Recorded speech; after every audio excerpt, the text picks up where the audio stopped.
لیے، ایک آدھ مہینہ جانے کے لیے، پھر حج کے مناسک کا معاملہ، یہ 4 مہینے حرمت کے تھے جن کا ذکر بار بار قرآن حکیم میں آیا ہے۔ یہاں مفسرین کی ایک رائے یہ ہے کہ یہاں حرمت والے مہینوں سے مراد وہ 4 مہینے ہیں کہ جن کے لیے ان کو کہا گیا تھا کہ 4 مہینے کے اندر اندر باز آ جاؤ، اور اگر باز نہیں آؤ گے تو آگے ذکر آ رہا ہے پھر تمہاری گردنیں اڑا دی جائیں گی۔ تو یہاں حرمت والے مہینوں سے مراد وہ مہلت کے 4 مہینے ہیں کہ جن میں ان کو موقع دیا گیا کہ دین حق کو قبول کر لیں۔ فَإِذَا انسَلَخَ الْأَشْهُرُ الْحُرُمُ، پھر جب حرمت والے مہینے گزر جائیں، فَاقْتُلُوا الْمُشْرِكِينَ، تو قتل کرو مشرکین کو، حَيْثُ وَجَدْتُمُوهُمْ، جہاں کہیں تم انہیں پاؤ، وَخُذُوهُمْ وَاحْصُرُوهُمْ وَاقْعُدُوا لَهُمْ كُلَّ مَرْصَدٍ، اور انہیں پکڑو اور انہیں گھیرو اور ان کے لیے ہر گھات کی جگہ میں بیٹھو۔ یہ ہے جو عذاب استیصال کے حوالے سے الفاظ آئے ہیں، کیونکہ اللہ کے رسول صلی اللہ علیہ وسلم انہی لوگوں میں سے تھے، اتمام حجت بھی ہو چکا، اب نہیں مانیں گے تو جیسے گزشتہ قومیں ہلاک کی گئیں ان کے ساتھ یہ معاملہ کیا جائے گا۔ تو کہا گیا کہ وَخُذُوهُمْ وَاحْصُرُوهُمْ وَاقْعُدُوا لَهُمْ كُلَّ مَرْصَدٍ، اور انہیں پکڑو اور انہیں گھیر لو اور ان کے لیے ہر گھات میں بیٹھو۔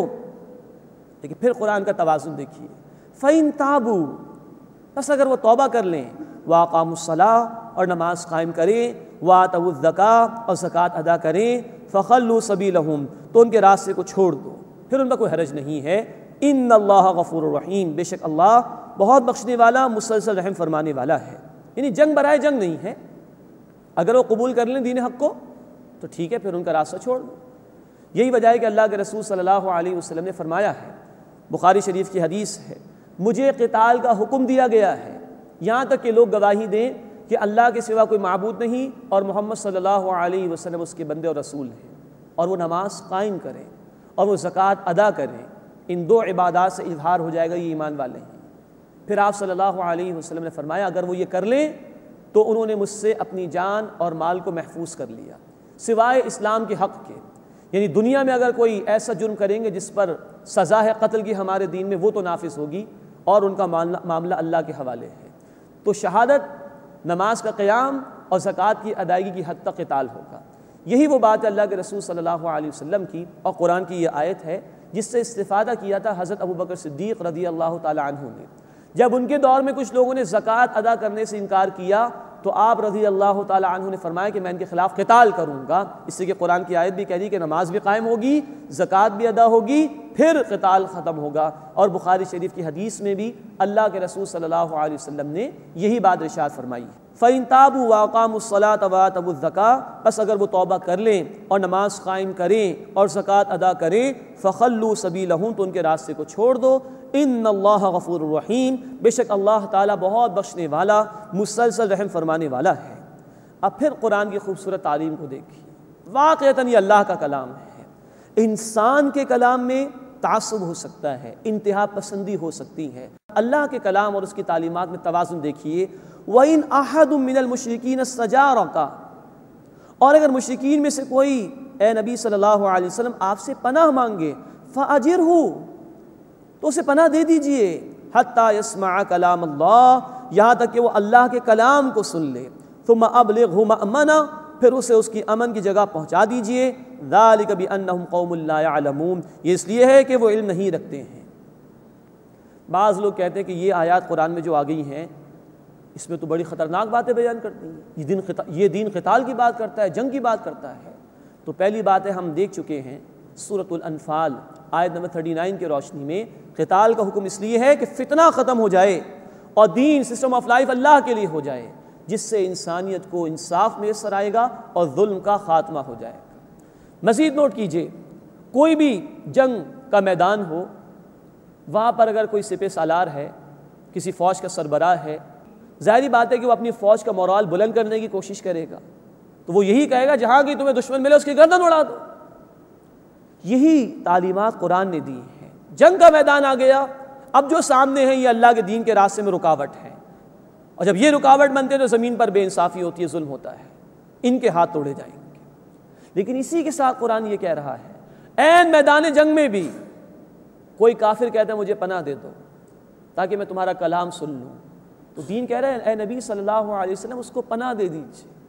دنیا کی کسی جنگ میں ایسا ہو سکتا ہے کبھی کہ چھوڑ دو بھائی اس کو؟ قرآن کہہ رہے کہ اس کو پناہ دیجئے، یہاں تک کہ وہ اللہ کا کلام سنے. دعوت پیش کرنی ہے, یہ قرآن پوزیس کرتا ہے بندے کو اپنی طرف. پھر قرآن سنانے کے بعد زبردستی نہیں ہے, اس کو اس کے حفاظت کے مقام پر خود پہنچائیے آپ, تاکہ وہ تنہائی میں بیٹھ کر غور و فکر کر لے اور حق کو قبول کر لے. ہاں پھر اگر میدان میں آ جائے ڈھٹائی کرتے ہوئے تو پھر گردن اڑا دی جائے اس کی, لیکن عین میدان جنگ میں بھی یہ خوبصورت تعلیم قرآن کی دیکھیے. اگر وہ پناہ مانگ رہا ہے تو پناہ دے دو اور قرآن سناؤ اس کو. تمہاری جنگ ہے اسی لیے کہ اللہ کی کتاب کے احکامات کا نفاذ ہو جائے. تو اب اگر کسی کے دل میں کوئی لگن پیدا ہو گئی, کوئی امنگ پیدا ہو گئی کہ وہ قرآن سننا چاہتے تو سناؤ. یہ ہے دعوت کا مرحلہ بھی, کہ دعوت بھی دینی ہے اور دین کے غلبے کی جد و جہد بھی کرنی ہے. دعوت مقدم ہو گئی یہاں پر کہ سناؤ اس کو اللہ کا کلام. ثم ابلغ مأمنہ, پھر اس کو اس کے حفاظت کے مقام پر پہنچاؤ.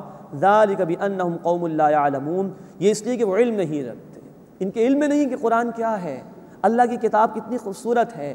شاید سننے کے بعد ان کے دل میں اثر پیدا ہو جائے اور یہ حق کو قبول کر لیں.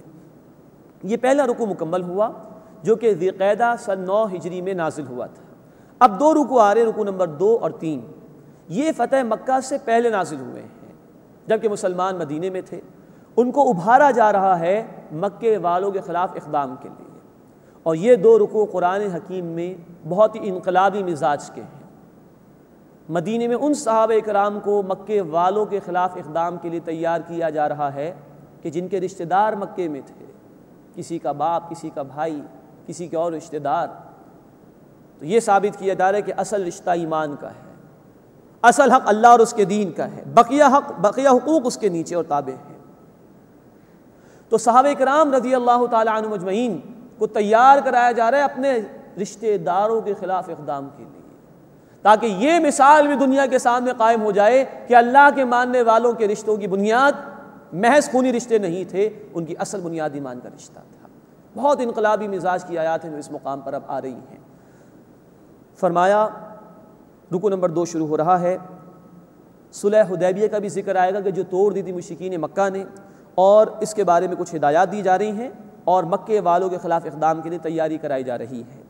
کیف یکون للمشرکین عہد عند اللہ وعند رسولہ, کیوں کر ہو سکتا ہے مشرکین کے لیے اللہ کے پاس اور اللہ کے رسول صلی اللہ علیہ وسلم کے پاس کوئی عہد, الا الذین عاہدتم عند المسجد الحرام, سوائے ان لوگوں کے جن سے تم نے عہد کیا تھا مسجد حرام کے قریب.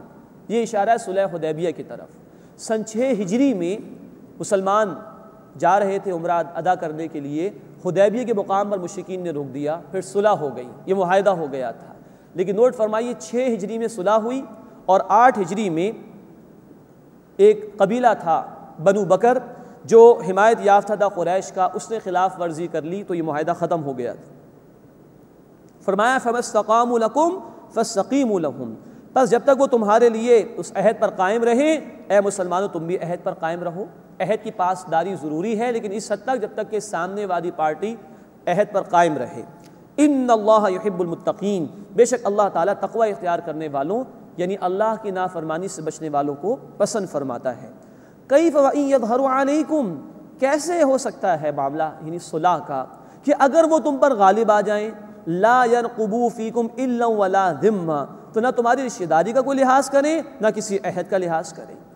یہ مسلمانوں کو بڑے اپیلنگ انداز میں ابھارا جا رہا ہے قتال کے لیے مکے والوں کے خلاف. انہوں نے تو تمہیں نکالا تھا, تمہارے رسول صلی اللہ علیہ وسلم کو شہید کرنے کے درپے بھی ہو گئے تھے, انہوں نے تمہیں روکا صلح حدیبیہ کے موقع پر, پھر اس کی خلاف ورزی بھی کر لی. یہ اس اعتبار سے مسلمانوں کو تیار کرایا جا رہا ہے. یردونکم بافواہہم, وہ تمہیں اپنے منہ سے راضی کرتے ہیں, وتأبى قلوبہم, لیکن ان کے دل نہیں مانتے. زبان پر کچھ ہے دلوں میں کچھ ہے. وَأَكْثَرُهُمْ فَاسِقُونَ, اور ان میں اکثر نافرمان ہیں. اشتروا بآیات اللہ ثمنا قلیلا, انہوں نے اللہ کی آیات تھوڑی قیمت کے عوض بیچ ڈالی, دنیا کا عارضی فائدہ لے لیا اور اللہ کی تعلیمات کو فراموش کر دیا. فصدوا عن سبیلہ, پھر انہوں نے اللہ کے راستے سے روکا. انہم ساء ما كانوا يعملون, بے شک برا ہے جو وہ کرتے ہیں.